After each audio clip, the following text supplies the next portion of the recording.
د کہانی شروعات کیږي او موږ ته یو جنۍ ښیي چې هغه په غرونو کې گاډي چلوي او په دې دوران کې یو لینډ سلایډینګ وشي او د دې نه د دې گاډي توازن ګډوډ شي او دا سیده د غرونو لاندې پروزي چې هلته د دې دا گاډي په یو ځای کې انخلي چې دا په هغه کې ډېر زیات زخمی شي خو دغه دوران کې هلیکاپټر راشي او دا ریسکیو ټیم والا وي چې د هغې لیډر یو ری نومې سړی وي چې هغه یو ریسکیو افیسر وي او دا گاډي د کاڼو منځ کې نښتې وي د دې نه مخکې د ری یو ملګري د پړي په مدد باندې هغې بچ کولو له ورشي خو هغه په خپله هلته ګیر شي او د دې نه مخکې چې دا دواړه پریوزي ری زر ورکوشي او دا دواړه بچ کی خیر دې نه پس مونږ ته لورنس ښیي چې هغه یو پروفیسر وي او هغه سټوډنټانو ته سبق ښیي او دراصل لورنس یو سیسمولوژیسټ دی او سیسمولوژیسټ هغه کس ته وایي چې کوم د زلزلو باره کې ریسرچ کوي او هغه د ځمکې باره کې ریسرچ کوي او د خپل ریسرچ مطابق سټوډنټانو ته هغه شان سبق ښیي او هغه خپل سټوډنټانو ته وایي چې په کال 1964 کې یو ډېره تیزه زلزله راغلې وه چې هغه د یو څو اټم بم برابر وه او دا زلزله لسو منټو پورې وه او دا په یو نیم سلو کالو کې یو ځل ضرور راځي او هغه ورته دا وایي چې په کیلیفورنیا کې سینډریاس ښار هلته د دې زلزلې راتلو ډېره زیاته خدشه شته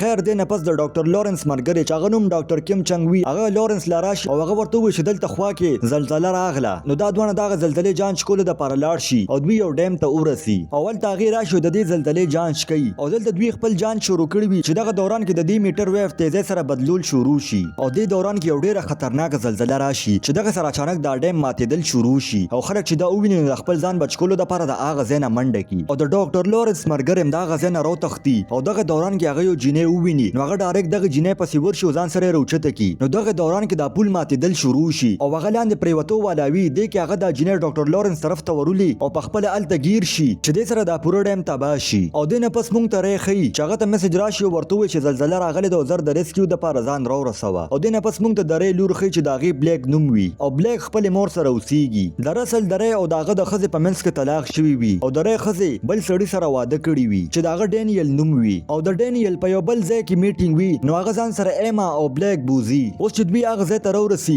نو د ری د لور یو هلک سره ملاقات وشي چې د هغه بن نوم وي او هغه سره یو وړوکی رور هم وي چې د دې دواړو په منځ کې زر دوستي وشي او اوس چې د دې زلزلې د وجې کومه تباهي شوې وه د هغې خبر په ټوله دنیا کې خوره شي او دې نه پس لورنس له یو ریپورټر راشي ورته ووایي چې دا زلزله څنګه راغله چې دغه دوران کې د لورنس یو دوه سټوډنټان راشي او هغې ډېر زیات تیره کې وي او د هغې لاس کې یو ریپورټ وي چې هغه ډاکټر لورنس ته وښیي او هغه چې دا ریپورټ وګوري نو ډېر زیات ویریږي دراصل په سینډریاس کې کوم ځای کې چې د ری خاندان دی هلته یو ډېره خطرناکه زلزله راتلو واله ده او اوس په دې دومره لږ ټایم کې د دې ښار نه ټول وښکل ډېره زیاته مشکله ده او سینډریاس سره چې خوا کې کم ښارونه دي هغې ته هم پته ولګېده چې په دې باندې ډېره زر زلزله راتلو واله ده او بل خوا موږ ته ایم اخي چې هغه په یو رسټورنټ کې ناسته وي او هغه د بلډینګ په آخري چت کې دی او دغه دوران کې هر څه ړقېدل شروع شي یعنې زلزله راغله او اوس د ټولو زندګي په خطره کې ده ایما د ټولو نه مخکې ری ته کال وکړي ول چې ری یو ریسکیو افیسر و نو ری ورته وایي چې فکر مه کوه زه به زر تاسو بچ کولو دپاره ځان در ورسوم او اوس د دې زلزلې د وجې بلډینګونه غورځېدل شروع شو او ایما ته دا یقین و چې ری به زما د بچ کولو دپاره راځي او هغه چې بره وخیږي او دروازه کولو کړي نو د بلډینګ هغه نیمه حصه غورځېدلې وي او څه خلک ځوړند وي او څه خلک د بلډینګونو نه راغورځېږي او هر طرف ته صرف چغې وي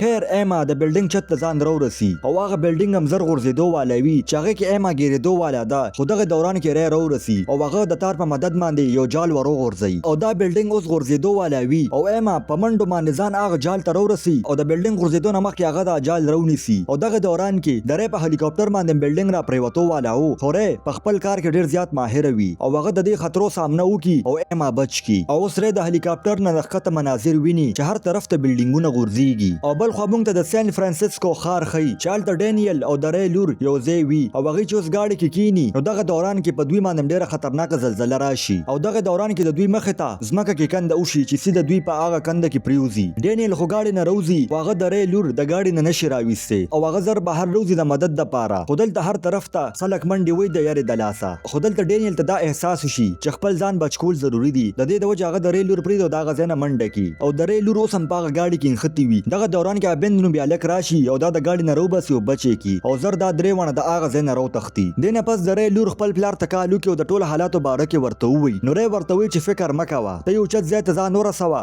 زه ستا د بچ کولو دپاره درځم ما سره ستاسو مور هم ده او ری د خپلې لور بچ کولو دپاره سیده د فرانسیسکو طرف ته لاړ شي او بل خوا موږ د سان فرانسیسکو ښار ښیي چې هلته زلزله بنده شوي وي او خلک یو سیف ځای ګوري چې هلته ځان ورسي نو بل خوا ډاکټر لورنس ته پته وچلېده چې اوس د دې نه تیزه زلزله راتلو واله ده چې دغه دوران کې ښه تیزه زلزله بیا راشي او بلډینګونه غورځېدل شروع شي او خلک د یارې د لاسه منډې شروع کړي او څه کسان د ځان بچ کولو دپاره دیوال سره ولاړ وي او بل خوا موږ ته هلیکاپټر ښیي چې په هغې هغه کې ری او ایما اوسم وي او دغه دوران کې د دوی په هلیکاپټر کې فیول ختم شي چې د دوی هلیکاپټر سیده یو مارکیټ سره ټکراو شي خو د دې قسمت خوي د دوی ژوندۍ بچ شي او اوس په ری او ایما سان فرانسیسکو ته ځان رسید د خپل لور بچ کولو لپاره د دې لپاره دوی یو گاډي پټ کی او سیده د فرانسیسکو طرف ته روان شي او لږ مخکې تلو نه پس ری تیزه سره بریک واخلي ولې چې د سړک په منځ کې یو لوی دراړ جوړ شوی وي او اوس دوی د گاډي په ذریعہ باندې مخکې نشي تللی او دنه پس ری یو بوډا سړی لراشي نو دا بوډا سړی وته چې زستا سم مدد کولې شم نو ری ورته وی چې سچل او چې زه سان فرانسیسکو ته ځان ورسوم چې زما لور ډیره زیاته په مصیبت کې ده نو دلته دا بوډا سړی پایلټ وي هغه د خپل جهاز ورکی او دوی په دې جهاز کې نظر د سان فرانسیسکو طرف ته روان شي او لږ وخت پس ری سان فرانسیسکو ته ورسي او هغه ته وګوري چې په ایرپورټ کې دا جهاز نشو لینډ کولې نو هغه سیده د پیراشوټ په مدد باندې د دې جهاز نه راټوب کی او ځمکه ته راشي او لږ وخت پس هغه خپل لور سره رابطه وکړي ورته وی چې ته سټیډیم ته ځان ورسوه خو درې لور په گاډي کې سټیډیم ته نشي تللی ولې چې دا د ښار نه بل طرف ته وو او بل خوا ری سره صرف یوه لار وي چې د هغې به د اوبو په ذریعه باندې ځان رسوي بل طرف ته نو دوی په یو کشتۍ کې کینو سیده روان شي چې کوم ځای کې د دوی لور ګیره شوې وه او دوی په دې اوبو کې ډېر تیزۍ سره روان وي نو دوی چې مخکې وګوري نو دوی ته لګېدو چې وریځ ډېره ښکته راغلې ده خو دا وریځ نه بلکې یو ډېر خطرناک سونامي وه چې د دې زلزلې د وجې دا جوړه شوې وه او دا ډېره تیزۍ سره د دوی طرف ته را روانه ده او اوس دلته دوی پوه شو چې موږ واپس نشو تللی او موږ به تیزۍ سره د دې لهر طرف ته روان دیو چې سره موږ د سونامي پار کو نو اوس دا ټول خلک تیزۍ سره د دې اوبو بهاو طرف ته روان شي او د دې اوبو دا بهاو دومره تیز وي چې دغه دوران کې د څه خلکو کشتۍ ډوبي شي او مړه شي خو ری تیزۍ سره په دې بهاو باندې روان وي دغه دوران کې د دوی مخې ته یو غټ کارګو جهاز راشي چې د ری کشتۍ دې سره ټکراو کېدو والا وه خو ری په سچل باندې دا کشتۍ بل طرف ته کی او د دې جهاز نه ځان بچ کی خو په دې جهاز کې ډېرې غټې غټې کنټینرې وي او دا سیده د اوبو طرف ته را پریوتې خو ری په سچل باندې ځان د دې کنټینرو نه بچ کوي او دا هغه ځای نه وځي خو اوس د دې اوبو دا بهاو دومره تیز وي چې هغه کارګو شپ هم ځان سره مخکې بوزي او مخامخ راځي یو غټ پل او دا بهاو هغه طرف ته ډېر تیزۍ سره روان و او په هغې باندې چې کم خلک وو هغې اوس چې دا وویني نو د هغه ځای نه منډه کي او په دغه پل باندې ډینیل هم وي او هغه جهاز سیده راشي او هغه پل سره ټکراو شي چې دغه دوران کې یو کنټینر په ډینیل باندې راپریوځي او دغه کار ختم کی او دا پل ټول برباد شي چې دې کې په زرګو کسانو مرګ وشي او اوس دغه سمندر اوبه د ښار کې تیزۍ سره راشي یعنی سیلاب راشي او دا سیلاب دومره تیز وي چې غټ غټ بلډینګونه راوغورځي او بل خوا موږ ته د ری لور بن او د هغه ورور ښیي چې هغې په یو بلډینګ کې دي او زر هغې بلډینګ کې مو اوبه راشي نو دوی لږ نور هم بره وخیږي چې هلته اوبه نه رارسي او دلته دوی اوس وایي چې موږ ګیر شو او د دې ځای نه د وتلو لار نشته خو دلته اوس ری او ایما هم راورسي